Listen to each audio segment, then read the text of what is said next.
창세기 40장 7절 8절 말씀을 우리 함께 보도록 하겠습니다. 창세기 40장 7절 8절 우리 한 목소리로 함께 읽습니다.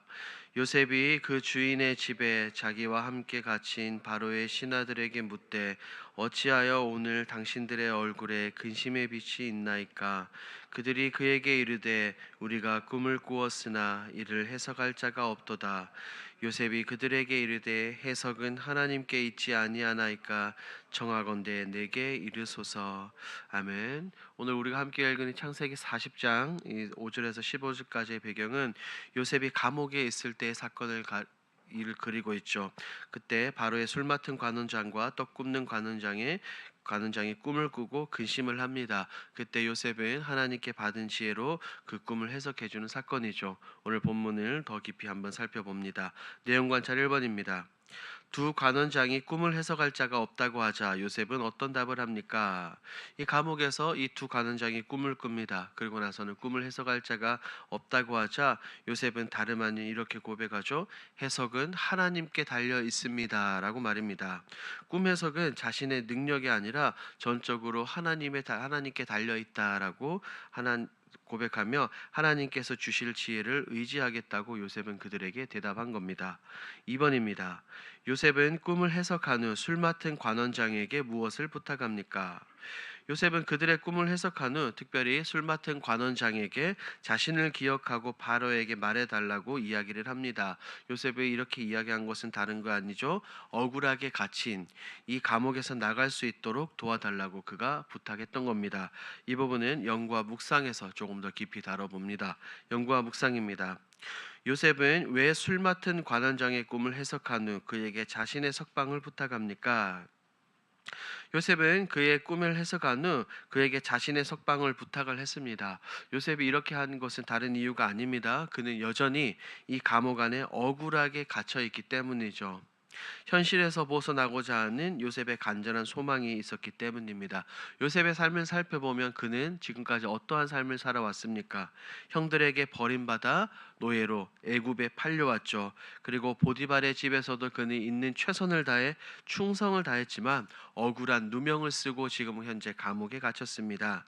인간적인 눈으로 보면 그는 아무런 잘못도 없는데 가장 낮은 자리에서 굉장히 오랜 긴 시간을 보내야 했던 것입니다.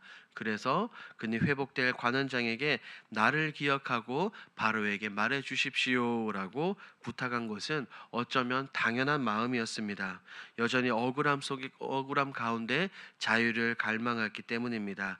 하지만 성경은 이 장면을 통해서 우리에게 굉장히 중요한 교훈을 줍니다. 요셉이 사람에게 기대어 도움을 요청했지만 술 맡은 관원장은 결국 어떻게 했습니까? 요셉을 잊어버렸어요. 이 사실은 사람의 도움은 언제든지 제한적이고 불완전하다는 것을 우리에게 명시적으로 보여줍니다. 하지만 동시에 하나님의 시간 안에서 어떻게 보면 하나님의 시간표 안에서는 조금도 늦음이 없다는 것을 알려주죠. 바로가 꿈을 꾸고 나라 애굽이 위기에 처했을 때 하나님께서는 술 맡은 관원장의 기억을 깨우셨습니다. 그의 기억을 열어 요셉을 바로 앞에 세우셨죠.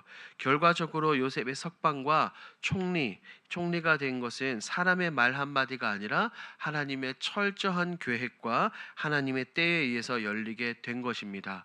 여기서 우리는 많은 것들을 알 수 있어요. 우리가 이 땅을 살아가는 가운데 삶 속에서 억울함이나 답답한 상황들을 만날 때 사람에게 기대어 해결하려는 그런 생각들이 생길 수 있습니다. 하지만 우리가 기억해야 될 것은 결국 나의 모든 문제를 푸시는 분은 사람이 아니라 하나님이라는 겁니다. 하나님은 우리가 잊힌 것 같은 순간에도 여전히 일하고 계시며 하나님은 가장 선한 때에 우리를 위해서 기회와 길을 열어주시는 분이죠. 그러므로 우리는 어떠한 상황 가운데 있든지 간에 사람을 의지하기보다 하나님의 주권과 때를 신뢰하며 기다려야 된다는 것을 본문을 통해서 알 수 있죠. 느낀 점입니다. 요셉이 감옥에서 왕의 신하들을 만나 꿈을 해석해주고 풀려날 기회를 얻게 된 것을 보며 무엇을 느낍니까? 오늘 본문에서 요셉이 꿈을 해석해 주고 그것이 훗날 요셉이 풀려날 기회의 발판이 된 것을 보며 하나님은 역시 역사하시는 하나님이다라는 것을 깨닫습니다. 우리 하나님께서는 사람의 인생의 가장 낮고 어두운 자리에 있다 하더라도 새로운 길을 우리를 위해서 늘 준비하고 계신다는 거죠. 요셉은 억울하게 갇혔습니다. 하지만 그 자리에서 만난 두 간원이 훗날 바로 앞에 설 수 있는 연결고리가 되었어요. 겉으로 보기에는 아무 의미 없어 보이는 만남이었지만 하나님의 섭리 가운데서는 굉장히 중요한 기회로 사용이 되었습니다. 우리 역시 지금 겪는 어려움과 답답한 상황 속에서도 하나님이 보이지 않고 나 홀로 이 사망의 음침한 골짜기를 걷는 것 같은 생각이 든다 하더라도 우리 하나님은 여전히 나를 위한 길을 예비해 두고 계시며 작은 만남과 사건까지 하나님의 계획 속에 있다는 믿음을 가져야 된다고 생각을 합니다. 적용입니다. 기약 없는 고난의 시간을 비관하지 않고 다른 사람의 고통까지 돌본 적은 언제입니까? 우리는 만약 요셉과 같은 이러한 힘든 상황을 닥치게 되면 흔히 낙심하거나 자기 상황만 바라보기 쉽습니다. 하지만 요셉은 감옥에서 억울한 상황에 매여 있지 않고 오히려 근심하는 그들의 얼굴을 살펴보고 어찌하여 오늘 당신의 얼굴에 근심빛이 가득합니까? 라고 그들을 돌아보았습니다. 요셉은 자신의 고통을 넘어 타인의 고통을 돌아본 것입니다. 이것은 비단 요셉뿐 아닙니다. 성경을 보면 신약을 보면 바울과 실라가 이랬죠. 그들이 빌립보 감옥에 갇혔을 때 그들을 원망하거나 슬퍼하거나 울지 않고 한밤중에 하나님께 기도하고 찬송했습니다. 그때 어떤 일이 일어났습니까? 큰 지진이 일어나 옥문이 열렸고 간수가 두려워 자결하려 하자 바울이 내 몸을 상하게 하지 말라 우리가 다 여기 있다라고 말합니다. 결과적으로 바울과 신라는 그 간수장의 가족들을 만나 그의 영혼을 구원을 했습니다. 이것을 우리의 삶 속에 적용해 본다면 우리 역시 힘들고 어려운 시기가 있을 것입니다. 하지만 그때 나만 바라보고 낙심하는 것이 아니라 오늘 말씀을 통해 깨달을 수 있는 것은 고난의 때일수록 우리의 시선을 하나님께 두어야 한다는 것입니다. 시선을 하나님께 두고 옆에 있는 사람의 아픔을 슬픔을 돌아보는 것이 신앙인의 모습이라는 것입니다. 그래서 우리는 이것을 기억하며 강력한 결단으로 나가야 됩니다. 마지막 결단입니다. 내 삶을 해석해 주실 하나님의 말씀을 의지해 지금의 상황을 영적으로 잘 분별하기 위해 무엇을 실천하겠습니까? 오늘 본문에 나오는 요셉을 기억하며 다음과 같은 몇 가지 결단을 해보는 것은 어떨까요?